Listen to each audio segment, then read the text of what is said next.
claims for unemployment benefits.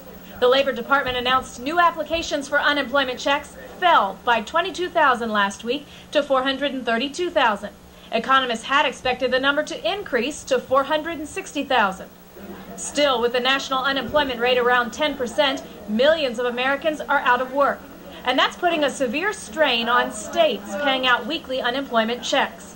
25 states and the U.S. Virgin Islands are completely out of money for unemployment benefits and are borrowing from the federal government to the tune of $26 billion. Borrowing the most, California, then Michigan, then New York. And the Labor Department says, based on unemployment projections, 40 states may have empty coffers for unemployment benefits by 2011 and have to borrow up to $90 billion more. Economic analysts say states that have been particularly generous in unemployment benefits, for example, adding extra weeks of unemployment checks, may have to cut back. States need to really step up to the plate now and say, what are our priorities?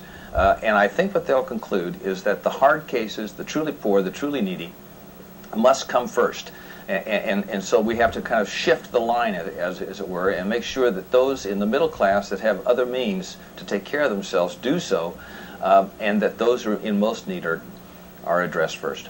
Money for unemployment checks comes from payroll taxes on businesses. And while groups representing state workers say they expect some benefits to be reduced, they also expect states to raise some taxes to keep their unemployment programs afloat. They'll be looking at raising the so-called taxable wage base, which is the wages paid by employers to employees that are subject to unemployment taxes, and also raising tax rates so that over the longer term, perhaps the program will balance out, and also the state will be able to pay back the loans that they've obtained from the federal government. But these are lean times for businesses, too.